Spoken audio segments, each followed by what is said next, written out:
যে চিফ প্রসিকিউটরকে বসানো হয়েছে তিনি দায়িত্ব পালনে ব্যর্থ হয়েছেন। অবিলম্বে তাকে পদত্যাগ করতে হবে। এটা আমাদের জন্য দুঃখজনক, আমাদের জন্য হতাশার যে গণ অভ্যুত্থানের 2 বছরের মাথায়ও আমাদেরকে বিচারের দাবিতে আজও রাজপথে হাজির হতে হচ্ছে। আওয়ামী লীগ বিগত 16-17 বছরে অসংখ্য গুম খুন গণহত্যা চালিয়েছে এদেশের সাধারণ মানুষের উপরে, বিরোধী দলীয় নেতাকর্মীদের উপরে।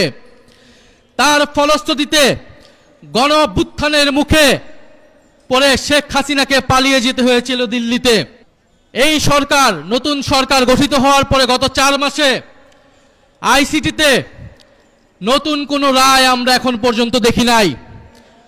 নতুন কোনো তদন্তের রিপোর্ট এখন পর্যন্ত দাখিল হয় নাই। এটা স্পষ্টত যে চিফ প্রসিকিউটরকে বসানো হয়েছে তিনি দায়িত্ব পালনে ব্যর্থ হয়েছেন। অবিলম্বে তাকে পদত্যাগ করতে হবে এবং নতুন যোগ্য দায়িত্ববান ব্যক্তিকে বসাতে হবে, যিনি ক্রাইমে আন্তর্জাতিক ট্রাইব্যুনালের মাধ্যমে বিচার নিষ্পন্ন করবেন এবং দল হিসেবে আওয়ামী লীগকে নিষিদ্ধ করার সকল ব্যবস্থা নিশ্চিত করবে। আমরা স্পষ্টভাবে বলতে চাই, গণহত্যার মাধ্যমে আওয়ামী লীগ বিচারের কাঠগড়ায় দাঁড়িয়েছে, আর সংস্কার বাস্তবায়ন না করার ফলে বিএনপি জনগণের কাঠগড়ায় দাঁড় হয়েছে। এই 2 শক্তির বিরুদ্ধে আমাদেরকে এখন সমানভাবে লড়াই চালিয়ে যেতে হবে। সংস্কার, বিচার এবং বাংলাদেশের সার্বভৌমত্ব রক্ষার জন্য 11 দলীয় ঐক্যের নেতৃত্বে আমাদের এই লড়াই সংসদ এবং সংসদের বাইরে আমরা চালিয়ে যাব। আপনারা সেটার জন্য কি প্রস্তুত রয়েছেন? শরীফ ওসমান হাদী হত্যার বিচারকে আমরা নিশ্চিত করব ইনশাআল্লাহ। সেই সকল হত্যাকাণ্ডের বিচার আমরা নিশ্চিত করব।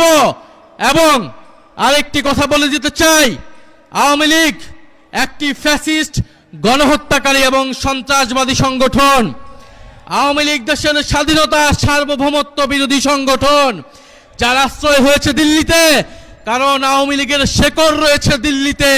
আওয়ামী লীগ একটি ভারতীয় পার্টিতে পরিণত হয়েছে, আগাগোড়ায় এটি একটি ভারতীয় পার্টি ছিল। ফলে আওয়ামী লীগের দেশে আসার, আওয়ামী লীগের রাজনীতি করার সুযোগ বাংলাদেশে 5ই আগস্টেই সমাপ্ত হয়েছে।